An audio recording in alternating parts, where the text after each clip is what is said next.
Boa noite, Thiago Lima do GE, parabéns, feliz aniversário. Felipe, queria que você avaliasse essa partida e também o time voltou a criar, né, mas também sofreu alguns sustos ali. O Mirassol acho que pode ser um dos poucos times que não veio se defender no Maracanã, né? O que isso influenciou no jogo? Eu queria fazer uma segunda perguntinha de uma outra pauta da TV está fazendo, já projetando quarta-feira. Flamengo e Inter é um confronto muito equilibrado, são 39 vitórias do Inter e 38 do Flamengo na história. A que você atribui esse equilíbrio tão grande no confronto? Obrigado. Boa noite. 40 anos. Chegou. Bom, primeiro dizer que... Eu já não esqueci a tua primeira pergunta, tá vendo? Tá. Ok. Boa. Primeiro, Mirassol. Time muito bem treinado, muito bem organizado, nos criou muitas dificuldades para pressionar. É verdade que eu, como treinador, esperava outra, não escalação, senão outra formação na hora para pressionar, mas os jogadores tentaram se ajustar no meio do primeiro tempo e mesmo assim eles encontravam soluções para as nossas pressões. Isso é porque tudo é muito bem treinado, então... E eles identificam muito bem essas soluções, os espaços que encontrar, na qual nos gerou muita dificuldade para pressionar. Ao mesmo tempo que eles tentaram propor, que eles tentaram ter a bola em todo momento, tirar a bola da gente, deixaram mais espaços, nos deram mais chances do que os outros adversários, como você bem falou, que vem muitas vezes para se fechar.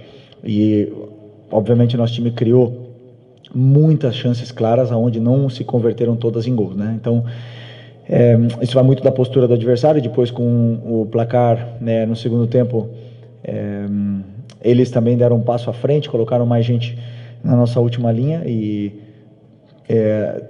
com isso também foi mais difícil defender, mas as chances nossas sempre eram mais claras. E no final fizemos o segundo gol e tomamos um gol aí com descuido, que nos gerou essa sensação de preocupação, né, até o final do jogo, no qual leva ainda mais o nível desse encontro e para vocês verem que não existe coincidência no futebol. Se um time é quinto colocado na 18ª rodada, como é o Mirassol, somente com 2 derrotas é porque o trabalho está sendo muito bem feito. Então, muito mérito do adversário. E contra o Inter, ainda falta. Amanhã eu vou começar a estudar o Inter, mas um confronto, claro que muito igualado, 2 clubes históricos gigantescos e em igualdade de condições para essas oitavas. Boa noite, Felipe. Aqui, Cidão Marinho da Litoral News. Parabéns, feliz aniversário. Seus sonhos possam ser realizados. Obrigado. Você falou sobre essa preocupação, né, que a equipe teve na reta final do jogo. Hoje o Flamengo conseguiu chegar àquele segundo gol depois que abre o placar, que você comentou lá no Ceará depois do empate, só que acabou sofrendo o gol. Você acredita que para o jogo do mata-mata da Libertadores contra o Internacional é uma preocupação que você tem, em cima do que você falou também, dessa eficiência da equipe, de finalizar e muitas vezes não conseguir colocar a bola no fundo da rede, ter essa assertividade para não criar essa preocupação na reta final do jogo? Não, a minha preocupação maior é que, primeiro, o time seja sólido na fase defensiva, muito sólido. E hoje realmente não tivemos a solidez que eu gosto, né? Já seja por mérito do adversário, mas também por alguns erros nossos que devem ser corrigidos. Eu sei e eles também sabem disso, né? Mas mesmo assim, o adversário chegou e criou muitas chances de bola parada, né? Com escanteios, com faltas, mas chegou, é verdade que chegou muito na nossa área. E a minha preocupação na fase ofensiva é que o time crie, que consiga chegar e, claro, os jogadores determinantes, com o grande jogo, por exemplo, que fez no outro dia o Cebola, hoje o Lino, a bola quando cai no pé do Arrascaeta sempre ele cria perigo. O Pedro está já também num bom momento, então tudo isso aí faz com que as defesas dos adversários tenham dificuldade de defender e que a gente possa criar. Depois a fase da finalização é um assunto que, como eu já falei várias vezes, os jogadores às vezes chegam mais finos e frescos na frente do goleiro, com mais calma, e outros dias a bola não entra, simplesmente assim. Mas o mais importante é que o time criou. Felipe, boa noite, parabéns. Uma vitória no dia do aniversário, às vezes não acontecia. Eu queria te perguntar sobre essas contratações que o Flamengo fez e como você vê o elenco do Flamengo agora. Teve uma eliminação, claro, mas você está ainda recebendo esses jogadores, não deu para esses jogadores ainda atuarem da forma que você ainda vai preparar. Como você vê essa preparação, pensando, eu não vou falar nem em Libertadores, que está muito em cima aqui agora, pensando no restante da temporada, principalmente Campeonato Brasileiro, e caso continue na Libertadores, se Deus quiser, para você, né? Como você vê esse time encaixando, como você vê esse elenco agora com essas chegadas aí? Bom, primeiro dizer que a janela que o clube está fazendo extraordinária, né? Como eu falei na outra coletiva também, um esforço muito grande do presidente e do Boto para potencializar ainda mais esse elenco que já era altamente qualificado. É verdade que tivemos algumas perdas importantes esse ano, mas não pararam de trabalhar nem um minuto para poder repor essas peças e que a gente possa continuar com esse nível altíssimo, né, desse elenco, que é um elenco muito forte. Pode ser que cheguem mais peças, pode ser que também saiam, né? Talvez a gente esteja com um número elevado de jogadores, pode ser que tenha algumas saídas, mas o mais importante é que a qualidade do elenco continua sendo muito alta e preparados para poder aguentar essa maratona de jogos até o final da temporada. Felipe, boa noite. Boa noite. Parabéns aí, 40 anos. Felipe, com essas saídas, você teve o Gerson e o Wesley, que eram praticamente jogadores fundamentais no seu esquema de jogo, e chegada de 5 outros jogadores, contando com o Jorginho, que chegou antes do Super Mundial. O seu trabalho como técnico, o maior desafio que você passa a ter agora é fazer com que esses novos jogadores se incorporem ao elenco, ou seja, fazer esse, entre aspas, novo time da Liga para você continuar aí o restante da temporada? Bom, já também emendando, que eu esqueci de responder, mas boa pergunta, né? Sobre esses jogadores que chegam, eles têm que ainda ganhar o conteúdo todo tático, né? A parte técnica eles já têm, são diferenciados, muito diferenciados. Agora cabe a mim fazer com que eles se adaptem o mais rápido possível ao modelo de jogo, que não é só pegar a bola e fazer a diferença. Existem muitos detalhes da fase defensiva, da fase ofensiva, da pressão alta. Existem muitas coisas que os jogadores que já estavam mais tempo sim sabiam, mas não só isso, senão alguns jogadores que também machucaram, no caso do Eric e do Nico, que vinham jogando constantemente, que também ajudam com que qualquer jogador que possa chegar também possam assimilar tudo mais rápido, né? Então, obviamente que você falou do Gerson e do Wesley, são dois jogadores extraordinários que saíram, e agora nós temos jogadores jovens, novos, que também têm fome e ambição de fazer história aqui no Flamengo, a sua história. Então, acredito que vai ser rápido essa adaptação desses novos jogadores, porque treinamos sempre em função do que é o modelo de jogo e o plano de jogo, então vai ser rápido. Aqui Felipe, boa noite, parabéns pela vitória, pelo dia de hoje. Marcos Martins, do canal da QCRN. Você comentou sobre a questão da característica do Mirassol, uma equipe ofensiva que tentou propor jogo, e você considera que o Flamengo, em algumas ocasiões, apresenta dificuldades contra equipes que não decidem marcar no bloco baixo unicamente e apenas se defender, como foi contra o Cruzeiro, por exemplo, que marcou pressão, especialmente no primeiro tempo, dificultou o jogo do Flamengo lá no Mineirão, e contra outras equipes também que o Flamengo enfrentou que não se dedicaram apenas ao aspecto defensivo. Você pensa em variações táticas para sair desse tipo de situação onde as equipes acabam neutralizando o Flamengo de alguma forma?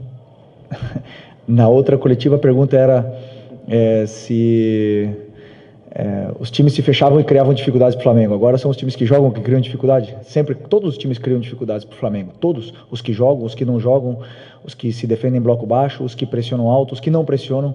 Todo adversário tenta anular e fazer um plano para anular o Flamengo e os adversários que venham pela frente. Então sempre são adversários complicados.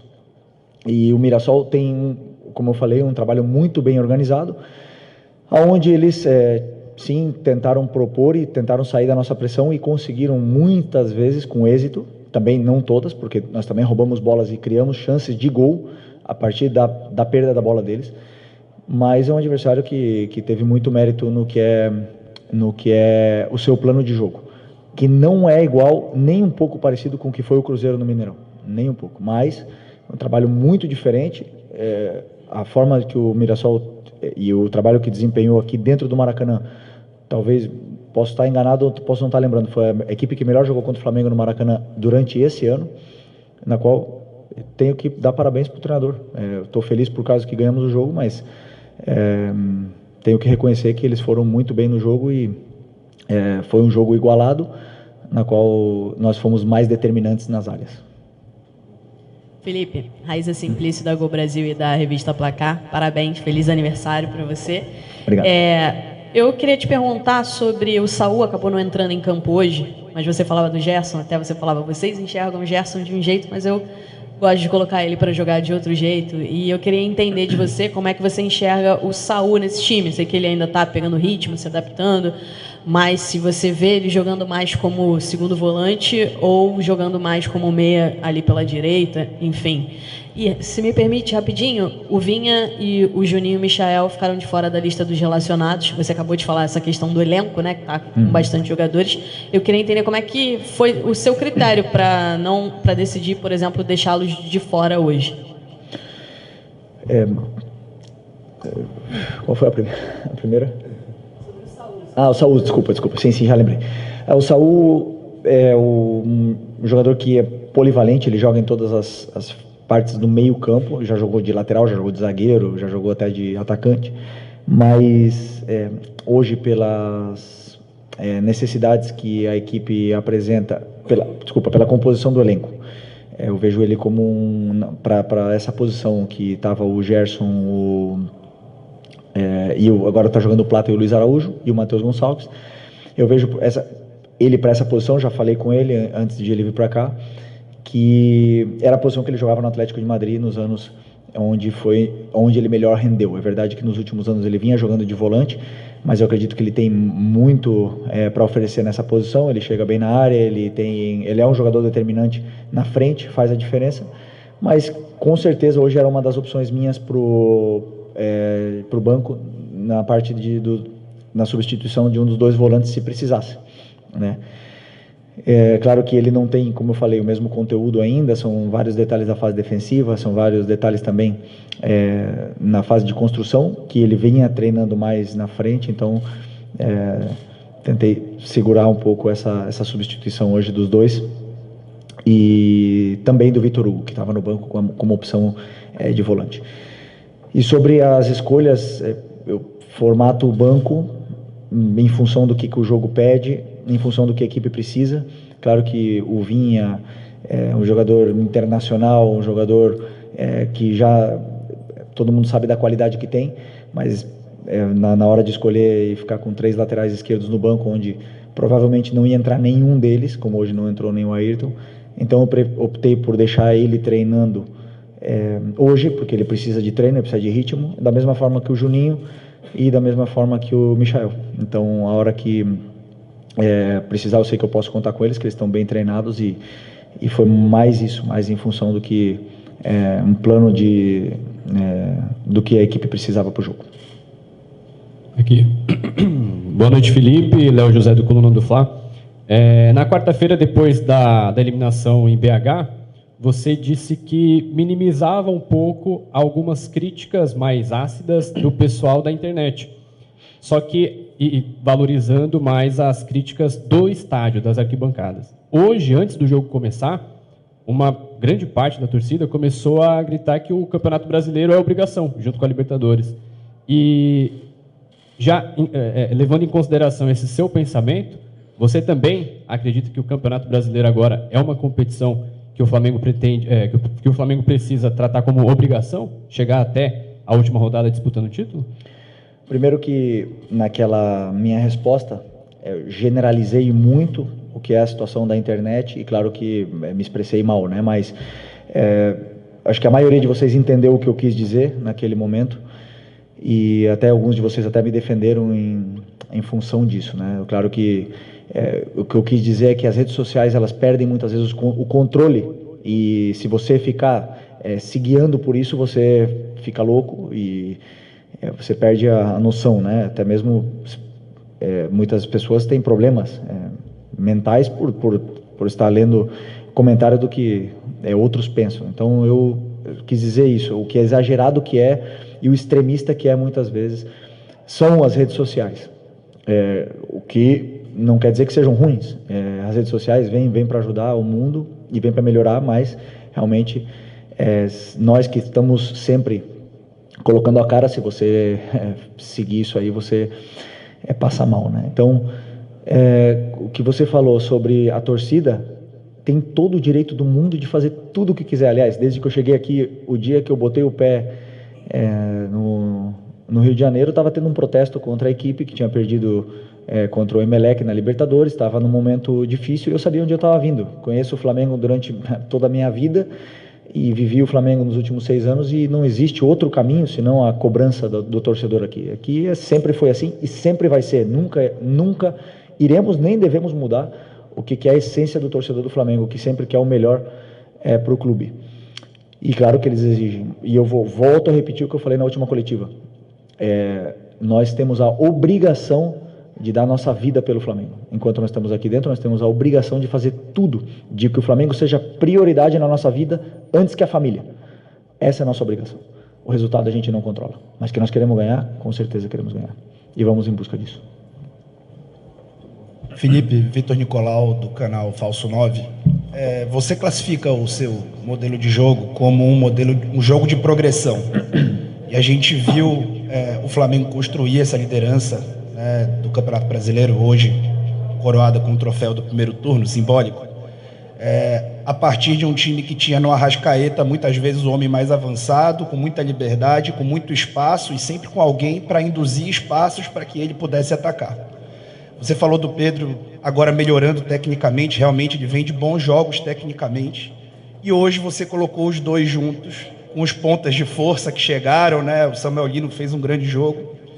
Só que, na minha impressão, queria validar a sua também, o Flamengo não conseguiu, em algum momento, ter a sua organização ofensiva gerando tantas chances de gol, como gerou na quarta-feira, a organização ofensiva gerando muitas chances de gol, como a tua organização ofensiva normalmente gera muitas chances de gol. Hoje, você teve as transições muito bem, mas a organização ofensiva, na minha opinião, você teve em vários momentos o Arrascaeta e o Pedro ali sem conseguir, o Arrascaeta sem conseguir os espaços que normalmente ele consegue quando está sem o Pedro, e depois, sem o Pedro, o Arrascaeta cresce de produção. Na fase defensiva, também, né, você acabou tendo a saída de bola do Mirassol, superando muitas vezes a tua marcação alta com esses dois. Você acha que em algum momento, em meio de temporada, você vai conseguir coordenar para que o time seja à la Flamengo, dominante, fazendo o jogo de progressão com esses dois juntos? Vitor, gosto de você. Te conheço. Sabe muito de futebol. Primeira vez, né? Tu vem aqui, né? Bem-vindo. Bom, boa pergunta. Sobre o Pedro e a Arrasca, é o seguinte, eu acredito que eles podem jogar juntos, claro que podem. Hoje eu vi muitas coisas boas na fase ofensiva, aliás, eu vi muita facilidade na fase ofensiva para a gente chegávamos com muita facilidade por fora, principalmente, porque o Mirassol é um time que se compacta muito e bloqueia muito o meio, então o Arrascaeta, muitas das vezes, ele perde a posição dele porque ele quer participar do jogo, né? Às vezes ele, ficando mais parado, ele fica melhor posicionado, mas ele teve uma associação muito boa junto com o Lino naquele lado esquerdo e também com o Pedro. Eles se encontraram algumas vezes, principalmente na fase da pressão alta do Mirassol. Mas, como eu falei, como existia uma certa facilidade em chegar até a área do Mirassol, nosso time estava sendo extremamente vertical. E isso parte a equipe. Então, a gente, ao mesmo tempo que criava chances, que a gente chegava na área, que criava chances claras e não fazia também perdíamos a bola, o goleiro tinha uma reposição rápida, o Pedro e o Arrascaeta, que são dois jogadores que precisam dessa organização ofensiva que você fala, uma fase mais de estabilidade, não tinha que correr para trás e acaba se desestruturando um pouco o que é a equipe, a fase defensiva, e o jogo começa a ficar partido. Eu não gosto de jogo partido, só que o adversário deixa os espaços que deixa, e eu não posso falar não vai por aquele espaço que ele está deixando, ou não ataca, não vai para frente, eu tenho que deixar ele atacar. Por isso que eu chamo o jogo de progressão, porque eu quero que eles sempre progridam a jogada, que eles vá para frente, que sejam verticais o máximo possível. Mas hoje eu gostaria que eles fossem um pouco menos, né, para a gente poder ter essa estabilidade, para o Pedro e o Arrasca poder descansar, para eles poderem pressionar juntos e a gente poder recuperar juntos. Mas na fase defensiva de hoje, a culpa foi do treinador. A pressão que eu propus para a equipe não deu certo e não foi culpa do Arrascaeta e do Pedro. Se tivesse sido do jeito que eu pensava, provavelmente teria funcionado melhor, mas como não foi, e depois eu vi que a gente já estava sofrendo, precisávamos mais de perna para poder correr, optei por tirar o Pedro e botar o Luiz Araújo, e aí o time já fica mais consistente com esses jogadores que aguentam fazer 70 metros, e não deixamos de sofrer mais. Eu senti que o time já ficou um pouco mais consistente. Okay? Oi, Felipe, feliz aniversário, bem-vindo ao Isenta, e queria saber de você o seguinte: o Flamengo chegou hoje aos 40 pontos no campeonato, tá? De 54 que ele disputou, isso dá uma média ali de 74% de aproveitamento na competição. Independentemente do jogo que falta, que é contra o Sport lá em Recife, o Flamengo já, como disse o colega aqui, simbolicamente ele fechou o turno na frente. O que numa competição de pontos corridos, historicamente, o time, quando fecha o turno na frente, ou ele bate campeão, a maioria das vezes, ou ele disputa, normalmente, o título mesmo não sendo campeão. Eu quero saber o que isso representa para você, na formatação e na sequência aí do trabalho, mesmo faltando esse jogo que ainda falta. E só um detalhezinho em relação já ao jogo contra o Inter. Como é que está o Nico de la Cruz? Ele estará à disposição, pode estar à disposição para quarta-feira?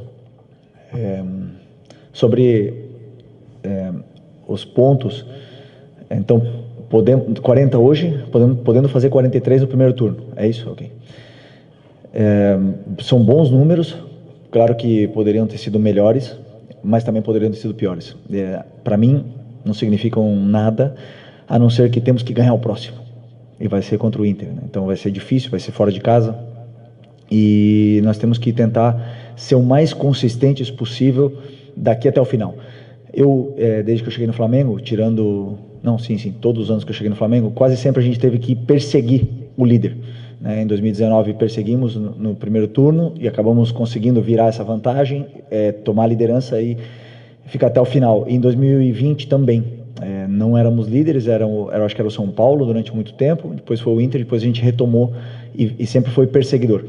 Eu acredito que para ganhar um campeonato nacional, um campeonato de formato de liga, você tem que primeiro começar bem, porque depois fica muito difícil você não poder ceder pontos em nenhum momento, e ser o mais consistente possível nesses jogos, porque assim, jogar contra o Palmeiras fora tudo pode acontecer, mas nesses jogos que são teoricamente os jogos onde você tem que ganhar, você não pode falhar, né? Porque os adversários não vão falhar, mesmo que no Brasil não tem lógica, o time do rebaixamento pode ganhar do líder. Aqui a gente já viu várias vezes acontecendo isso, inclusive nós, inclusive conosco.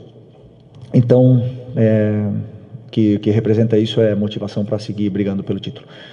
E sobre o Nico, tenho esperança, mas não sei se vai ser possível. Mas está perto.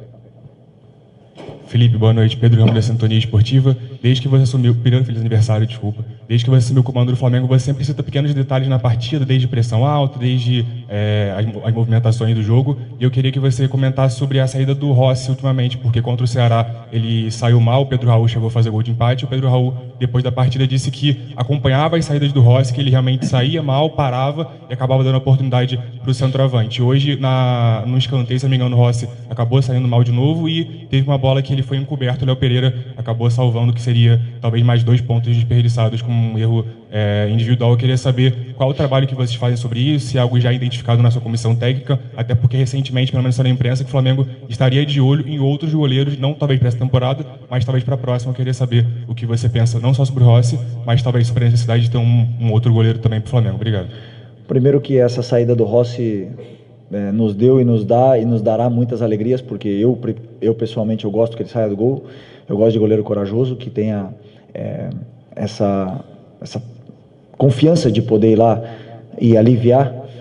Durante muitas vezes, a maioria das vezes deu certo, e todo goleiro, como todo jogador, oscila, passa por momentos de menos confiança, mas sabemos do risco que pode existir numa saída de bola, e eu quero que ele continue saindo. Uma opção minha.